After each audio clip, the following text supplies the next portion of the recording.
क्या बोल रहा बुंदेलखंड, क्या बोल रहा बुंदेलखंड, क्या बोल रहा बुंदेलखंड, क्या बोल रहा। नमस्कार, मैं हूं साक्षी राय और आप देख रहे हैं खरी बात। जैसा कि आप जानते हैं, बुंदेलखंड की चुनावी यात्रा 2022 का आगाज काफ़ी पहले हो चुका था और ललितपुर, जालौन, बांदा, चित्रकूट, हमीरपुर, महोबा हर जगह को कंप्लीट करने के बाद अब हम हैं झांसी जिले में।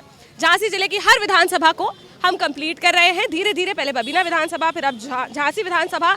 आज हम जहाँ हैं वो है यूनिवर्सिटी, बुंदेलखंड यूनिवर्सिटी है। यहाँ पर सारे स्टूडेंट्स हैं, मेनली यूथ है यहाँ पर। हम इनसे यहाँ पर पूछेंगे, जो हम लगातार इतने वक्त से पूछते आ रहे हैं, कि जो सरकार है, उत्तर प्रदेश की जो सरकार है, इसने 4.5 साल में क्या विकास किया है, कुछ किया है कि नहीं किया है, जो योजनाएं चलाई हैं वो कितनी धरातल तक पहुंच पाई हैं।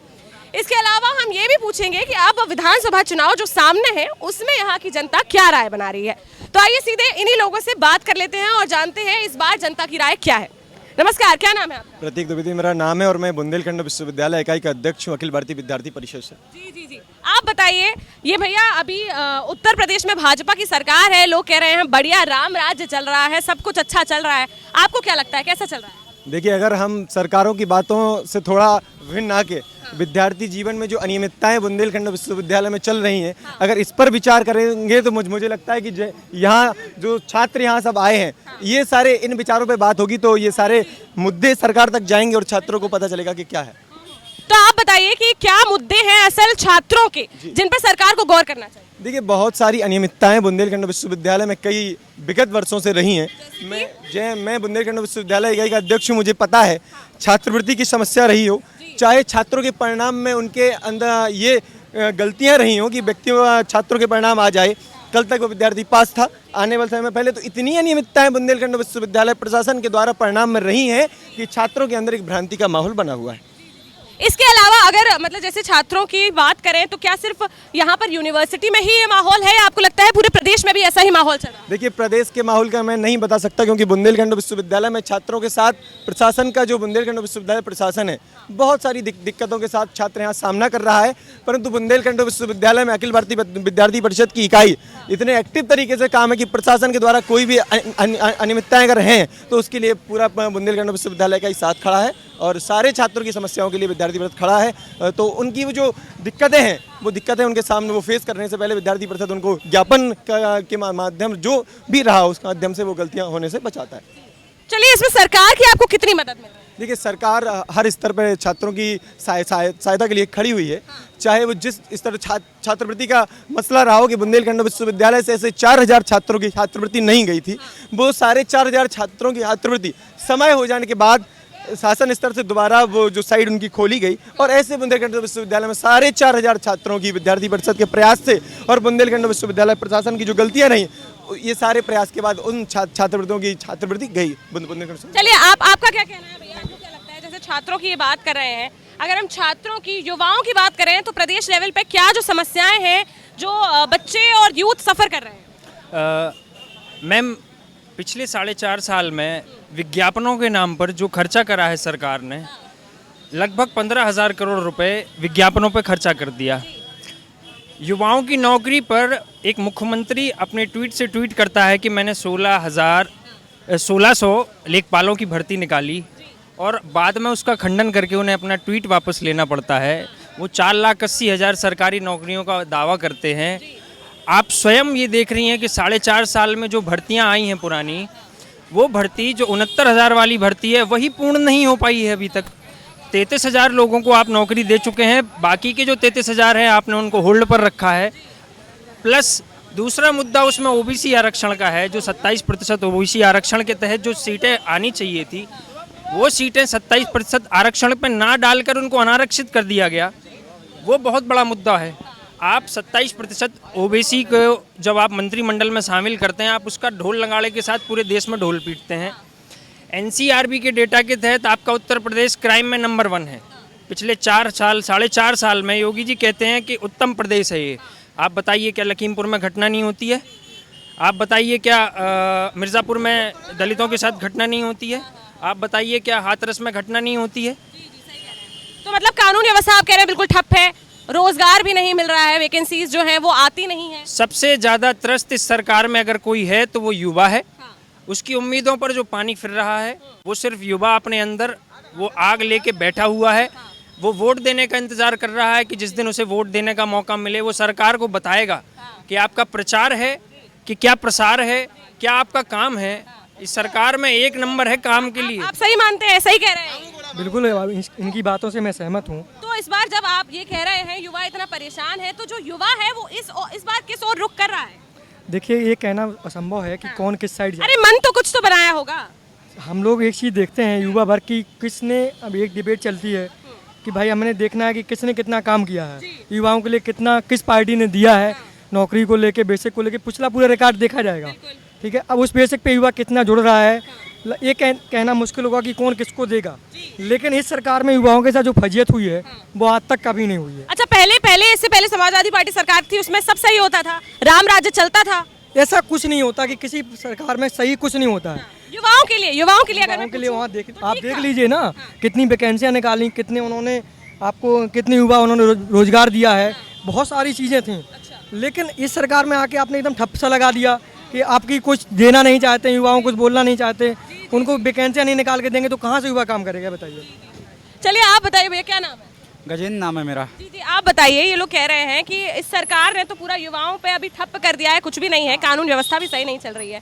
आपको क्या लगता है और कौन से ऐसे मुद्दे हैं जो सच में जो कंसर्न के मुद्दे हैं और सरकार को उस पर ध्यान देना चाहिए? अरे यही है कि बच्चों की जो बेरोजगारी है ये दूर हो। हम लोग तो यही चाहते ही हैं कि जैसा कि रोजगार भी कम निकल रहा है, बहुत ही कम है। और जो घटनाएं हैं ये आपने देख ही रही हैं, लखीमपुर खीरी में जो घटना हुई है किसानों के साथ, ये भी बहुत ही दुर्गम मामला है, इस पर संज्ञान लें। ठीक है, क्या लगता है आपको लखीमपुर खीरी वाले मैटर में? आपको क्या लगता है, क्या था? अरे ये था कि ये सरकार को, ये जो 3 कानून सरकार ने जो पास किए हैं इनको सरकार वापस ले। किसान इससे बहुत ज़्यादा परेशान हो रहा है। आप जैसा कि जान ही रही हैं, फसलों का रेट बढ़ नहीं रहा है, फसलें दिन पर दिन रेट कम हो रहा है उनका, तो इस वजह से किसान बहुत परेशान हो रहा है। हाँ। अच्छा, किसान बहुत ज्यादा परेशान है। चलिए भैया, आपका क्या नाम है? राहुल यादव। आप बताइए राहुल भैया कि ये लोग कह रहे हैं युवा परेशान है, भैया कह रहे हैं किसान परेशान है, कानून व्यवस्था भी सही नहीं है। आपको भी सही लग रहा है ये लोग सही कह रहे हैं? सही है। तो फिर इस बार बदलना चाहिए, सरकार बदलनी चाहिए। फिर कौन सी सरकार आनी चाहिए? नहीं जो अच्छा करे, युवाओं की सोचे, किसानों की सोचे, समझ रहा है, वही सरकार। तो कौन सी सरकार ऐसी है फिर कि जो ऐसा सोचती है? अगर ये सरकार नहीं सोच पा रही है तो फिर कौन सी ऐसी सरकार लग रही है? समाजवादी पार्टी। समाजवादी पार्टी लग रही है। क्यों? इससे पहले भी तो समाजवादी पार्टी थी, तब क्या सब बढ़िया चलता था? नहीं, कुछ थे कमियां थी। सब में होती है मैम, अराजकताएं सब में होती हैं, मौका दिलना चाहिए। लेकिन जो आपने बदलाव की बात कही है, बदलाव किया युवाओं ने, तो आपने ये चीज़ देखी कि 10% समाज 10% था, वो 90% हो गया यहाँ आके। आप जो सपने किसी को दिखाते हैं ना पहले दिन, आप उन सपनों को रोज रोज नहीं बदल सकते। आप कल के दिन कह रहे थे कि मैं 100 स्मार्ट सिटी बना के दूंगा। सिंगल वन स्मार्ट सिटी आप मुझे बता दीजिए इस देश में कौन सी स्मार्ट सिटी है जो पूर्णतः स्मार्ट हो चुकी है। दूसरी बात, विश्वविद्यालय में पिछले 7 दिन से लगभग 3000 छात्रों का बीकॉम, बीएससी प्लस बीए, इनके रिजल्ट में जो अनियमितताएं हैं, इनके मार्क्स में जो, अब किसी बच्चे को 1408 मार्क्स आ रहे हैं टोटल में, पर उसके टोटल में 1414 मार्क्स लिखे हैं, नीचे फेल लिखा है, टोटल के हिसाब से वो पास है। पहले के रिजल्ट में भी अनियमितताएं नहीं आती थी? मतलब जैसे कि इस बार यहाँ के जो बच्चे हैं बहुत ज्यादा रिजल्ट की शिकायत कर रहे हैं। मैम पहले तो ऐसे सपने भी नहीं दिखाए जाते थे ना कि विश्व गुरु बना देंगे। बात तो वही है ना। इतने पर बात करते हैं, लोगों से यहाँ पर भी खड़े हैं। भैया क्या नाम है? भैया मिले थे, गाँव मिले थे। हाँ भैया आप बता दो, चलो नहीं तो लोग कहेंगे आप ही लोगों से बात कर रहे हैं। आप बताओ क्या नाम है? गौरव यादव। हाँ भैया आप बता दो। लोग कह रहे हैं भैया बहुत दुखी हैं इस सरकार से, आपको क्या लगता है? दुखी हैं इस सरकार से। दुखी हैं? क्यों दुखी हैं? अब उसने कुछ काम ही नहीं किया है। अच्छा, कुछ काम नहीं किया है। लोग तो कह रहे हैं रोडें बनवा दी इतनी अच्छी अच्छी, सब कुछ तो करा दिया है, विकास की गंगा बह रही है। कहाँ बनवाई रोडें? नहीं बनवाई। अच्छा, आप क्या नहीं बनी है क्या? नहीं। यहीं के रहने वाले हैं? नहीं, बबीना। अच्छा, बबीना के रहने वाले हैं। तो बबीना में नहीं बनी है क्या रोडें? इधर पहुंच जाओ भैया, थोड़ा लाइट नहीं आ रही होगी। क्या कह रहे हैं चाचा?